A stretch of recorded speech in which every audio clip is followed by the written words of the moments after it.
Hello divine source, কেমন আছেন আপনারা? আশা করি ভালো আছেন। আজকে আমরা ডে 15-এ চলে এসেছি, যেখানে আমরা কিছু খারাপ সম্পর্ককে আমাদের জাদু বলে শুধরে নিতে পারবো। এই মুহূর্তে হয়তো অনেকের মধ্যেই সম্পর্কটা খুব খারাপ জায়গায় আছে, যেমন সেটা স্বামী স্ত্রী হতে পারে, ভাই বোন হতে পারে, শ্বশুর শাশুড়ি বা বস বা কালিগস বা গার্লফ্রেন্ড বয়ফ্রেন্ড। এরা হয়তো কোনো একটা কারণে তাদের মধ্যে ঝামেলা জন্য সেটা সম্পর্কটা নিজেদের মনের মধ্যে রাগ পুষে রেখে সেই সম্পর্কটার অবনতি হতে শুরু করেছে। হয়তো হাজব্যান্ড ওয়াইফের মধ্যে ডিভোর্সও হতে চলেছে, এরকম একটা সম্পর্ক হতে পারে। বা গার্লফ্রেন্ড আর বয়ফ্রেন্ডের মধ্যে ব্রেকআপ হয়ে গেছে। সেই জায়গা থেকে আপনি হতে পারে তার সাথে সম্পর্কটা ভালো করতে চাইছেন, অথবা ভালো যদি নাও করতে চান, সেই জায়গায় সেই ক্ষোভটা পুষে রেখে আপনার মধ্যে মানসিক অশান্তি, দুশ্চিন্তা এগুলো দেখা দিচ্ছে। আপনার হৃদয় গঠিত সম্পর্কটা যদি সমস্যার মধ্যে থাকে বা ভেঙে গিয়ে থাকে, ভাঙা মনের যন্ত্রণা যদি আপনাকে নিরন্তর কষ্ট দেয়, যে কোনো কারণে যদি অন্য কারোর প্রতি ক্ষোভ বা অভিযোগ থেকে থাকে, আপনার অন্তরে কৃতজ্ঞতা পারে এই অবস্থাকে শুধরে দিতে। কৃতজ্ঞতাই পারে যে কোনো ভেঙে পড়া সম্পর্ককে নতুন প্রাণ ফিরিয়ে দিতে। তা সে মানুষটি যেই হোক, স্বামী বা স্ত্রী, ভাই বোন, পুত্র বা কন্যা বা অংশীদার হতে পারে, যে কেউ হতে পারে। আপনি সেই সম্পর্কটা আপনার এই সময় কার সাথে সম্পর্কটা খারাপ অবস্থায় আছে সেটা আপনি খুঁজে বের করুন। যখনই আমাদের সম্পর্ক খারাপ অবস্থায় থাকে, তখন আমাদের মনে সেই মানুষটার প্রতি এক বিন্দু কৃতজ্ঞতা থাকে না, আর আমরা তাদেরকে প্রায়শই বিভিন্ন কারণের জন্য দোষারোপ করতে থাকি। আপনি হয়তো ভাবছেন সেই মানুষটার সাথে সম্পর্ক যখন আমার খারাপ হয়েই গিয়েছে, তার প্রতি কৃতজ্ঞ হয়ে আমি কী বা করব। কিন্তু আপনি নিজেও সেই মানসিক শান্তির মধ্যে থাকবেন না যতক্ষণ না আপনি তাকে সেইভাবে ক্ষমা করবেন বা কৃতজ্ঞ হবেন তার প্রতি। সে তো কোনো সময় আপনার জীবনে কিছু ভালো করেছিল, সেই ভালো মুহূর্তটাকে, সেই ভালো কাজটাকে মনে করে আপনি যত বেশি কৃতজ্ঞ হবেন, তত আপনার সম্পর্ক হয়তো আপনি উন্নতি না করতে চাইলেও, আপনি যদি প্রতিদিন কৃতজ্ঞ হতে থাকেন, তাহলে আপনার মনের মধ্যে একটা মানসিক শান্তি আসবে, আর আপনার অন্যান্য সম্পর্কগুলোর মধ্যেও উন্নতি আসবে, সেটা আপনি লক্ষ্য করবেন। গৌতম বুদ্ধ বলেছেন, ক্রোধ পুষে রাখা হলো অন্যকে ছুঁড়ে মারবো ভেবে জ্বলন্ত অঙ্গার হাতে ধরে রাখার মতো, তাতে করে আপনারই ক্ষতি হবে।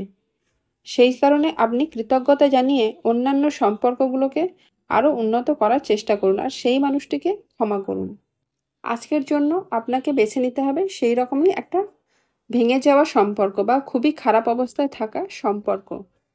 উদাহরণস্বরূপ, আপনি তার নাম লিখবেন, আর আমি কৃতজ্ঞ কারণ সেই কারণটি লিখবেন। যেমন, পল, আমাদের একসঙ্গে কাটানো সময়গুলোর জন্য আমি তোমার কাছে কৃতজ্ঞ। পল, আমাদের বিয়েটা টিকিয়ে রাখার জন্য তুমি যে প্রচণ্ড চেষ্টা করেছিলে, তার জন্য আমি কৃতজ্ঞ। পল, আমাদের সন্তানের জন্য আমি তোমার কাছে কৃতজ্ঞ। তাদের থেকে যে অনন্ত খুশি আমি খুঁজে পেয়েছি, তুমি না থাকলে তা সম্ভব ছিল না। এইভাবে 10টা কারণ কৃতজ্ঞ হওয়ার খুঁজে বার করবেন। আমি আরও কয়েকটা উদাহরণ দিয়ে বলে দিচ্ছি। যেমন, পল, আমি যখন যন্ত্রণা আর হারানোর মধ্যে দিয়ে চলেছি, তখন তুমি আমার পাশে ছিলে, তার জন্য ধন্যবাদ জানাই। পল, আমি যখন অসুস্থ হয়ে পড়েছিলাম, তুমি আমার আর বাচ্চাদের যত্ন নিয়েছিলে যতদূর সম্ভব, এর জন্য ধন্যবাদ। পল, তোমার সঙ্গে কাটানো সোনালি প্রহরগুলোর জন্য আমি কৃতজ্ঞ। এইভাবে একে একে লিখে ফেলুন সেই 10টা কৃতজ্ঞ হওয়ার কারণ। আর রাতে শুতে যাবার সময় আপনার সারাদিনে যা কিছু ঘটেছে, মানে আপনার এই পর্যন্ত 10টা প্রাপ্তির তালিকা, মানে ব্লেসিংস কাউন্ট করে আপনি সেটা কৃতজ্ঞ হয়ে লিখবেন। আর আপনি আপনার সাথে আজকে সারাদিনে যা ভালো ঘটেছে সেটা ম্যাজিক পাথরে নিয়ে বলবেন যে আজকে আমার সাথে এই জিনিসটা ভালো ঘটেছে, সব থেকে ভালো, তার জন্য thank you so much universe. আর আপনি টাকা নিয়ে কৃতজ্ঞ হবেন। টাকার জন্য আপনি যে সুখ সুবিধাগুলো পাচ্ছেন, যে নোটে আপনি thank you so much money লিখেছিলেন, সেই নোট নিয়ে আপনি কৃতজ্ঞ হবেন। আর আপনি যে 3জনকে কৃতজ্ঞ হয়েছিলেন, যে 3জনের প্রতি, সেই মানুষগুলোর প্রতি আবারও কৃতজ্ঞ হবেন। প্রতিদিন 10টি তালিকা লেখার পর আপনি আবারও পড়ুন, আর এই অভ্যাস প্রতিদিন রাতে বা সকালে ঘুম থেকে ওঠার সময় করবেন। এই অভ্যাস জারি থাকবে, আর আপনি যে ম্যানিফেস্ট করছেন, অর্থাৎ আপনার যে বার্নিং ডিজায়ার, আপনি সেটাও লিখবেন।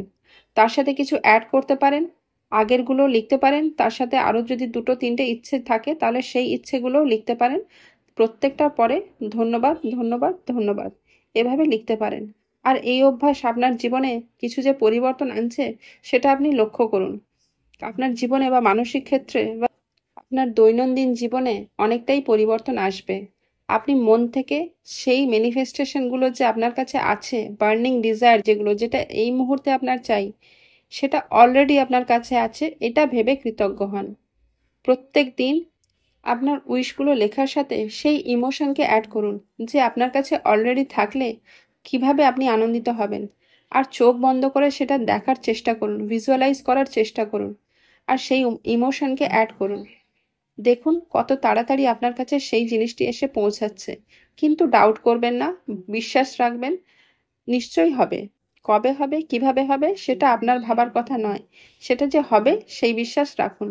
আপনার তো কোনো ক্ষতি হচ্ছে না, আপনার তো কিছু খরচ হচ্ছে না, শুধু আপনি বিশ্বাস করছেন। দেখুন না কি হয়। যত বিশ্বাস রাখবেন, যত আনন্দের সাথে করবেন, তত জিনিসগুলো তাড়াতাড়ি ম্যানিফেস্ট হবে, সেটা আপনার কাছে এসে পৌঁছাবে। কারণ আপনি আপনার ভাইব্রেশনকে হাই করছেন, আপনি সেই ফ্রিকোয়েন্সিতে পৌঁছাচ্ছেন, যেই ফ্রিকোয়েন্সি পৌঁছালে সেই জিনিস আপনার কাছে আসবে। ইউনিভার্স সবসময় মেন্টাল ইমেজ আর ফ্রিকোয়েন্সির ওপর কাজ করে। যেমন রেডিওর আমি কোনো গান শুনতে গেলে সেটা সেই ফ্রিকোয়েন্সিতেই কানেক্ট করতে হবে।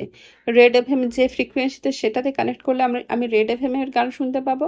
আর মির্চি এফএম যে ফ্রিকোয়েন্সিতে, সেই ফ্রিকোয়েন্সিতে কানেক্ট করলে তবেই আমি সেই চ্যানেলের গান শুনতে পারবো। সেই রকমভাবে ইউনিভার্স সবসময় ফ্রিকোয়েন্সির ওপর কাজ করে। তাহলে আপনি যত আপনার ফ্রিকোয়েন্সি হাই রাখবেন, আপনি যত আনন্দে থাকবেন, নিজেকে ভালোবাসবেন, তত জিনিসগুলো আপনার কাছে তাড়াতাড়ি এসে পৌঁছাবে। বিশ্বাস রাখুন, ডাউট করবেন না, অপেক্ষা করবেন না, ম্যানিফেস্ট করুন আর ছেড়ে দিন। দেখুন সেই জিনিস আপনার কাছে তাড়াতাড়ি এসে পৌঁছাচ্ছে। আজকের জন্য এটুকুই। Thank you.